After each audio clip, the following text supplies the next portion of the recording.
और पीटीआई के नाराज उम्मीदवारों का कागजात नामजदगी वापस न लेने का ये मामला है।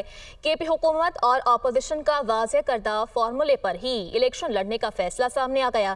पीटीआई के नाराज उम्मीदवारों की कोई परवाह नहीं, इलेक्शन तयशुदा मुआहदे के तहत ही होंगे। मज़ीद क्या डिटेल्स हैं इस खबर की शेयर करेंगे, ज़शान काकाखेल साथ मौजूद हैं। आगाह कीजिएगा ज़शान। जी बिल्कुल, 21 जुलाई को खैबर पख्तूनख्वा में सेनेट का इलेक्शन होने जा रहा है, जिसके लिए हुकूमत और अपोजिशन ने जो है 6/5 फार्मूले पर जो है इत्तेफाक कर दिया है और बाकायदा तौर पर तमाम मामलात तय कर लिए हैं। जो मुतफ़क़ा फ़ैसला हुआ है उसमें यही कहा गया है कि 6 जो नशिस्तें वो हुकूमत को मिलेगी, जबकि 5 जो नशिस्तें वो जो है अपोजिशन के हिस्से में आएगी। लेकिन कुछ जो नाराज़ उम्मीदवार है PTI के, वो इस फैसले से खुश नहीं हैं और उन्होंने फ़ैसला किया है कि वो किसी सूरत अपने कागजात नामजदगी वापस नहीं लेंगे और वो इस प्रोसेस से रिटायरमेंट का ऐलान नहीं करेंगे।